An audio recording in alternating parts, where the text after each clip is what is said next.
तर सकाळी 8 वाजता माझ्या मित्राची होती हळद आणि त्यासाठी आम्ही सगळे तयार होऊन पोहोचलो आणि हा हाफ चड्डीवर तिथे फिरत होता. ह्याच्याहून जास्त तर ह्याची हळदीची प्लेट सजलेली होती. आम्ही उपट होतो म्हणून पंजे लढवत होतो, तोपर्यंत त्याचा मंगलपांडे केला. मग हळदीला सुरुवात झाली.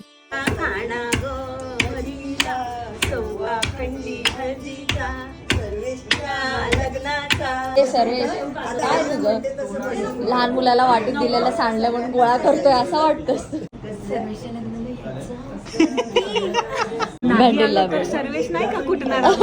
नवरदेवाला बांधल्या मुंडवळ्या दिसत होता एकदम गोडुल्या आणि मग चला मॅरिनेशनला सुरुवात करू. सगळ्यात पहिला आम्ही लेग पीस मॅरिनेट करून घेतलेला आहे. त्यानंतर तेच मॅरिनेशन आपण सगळ्या अंगाला लावून घेणार आहोत. मग कझिन्सने जे काही चोळून मॅरिनेशन केलेलं आहे, काकांनी एकदम मायेने मॅरिनेशन केलेलं आहे, पण जीजूंनी एकदम फुल ऑन शेफ सारखं व्यवस्थित काना कोपऱ्यापर्यंत मॅरिनेट केलं.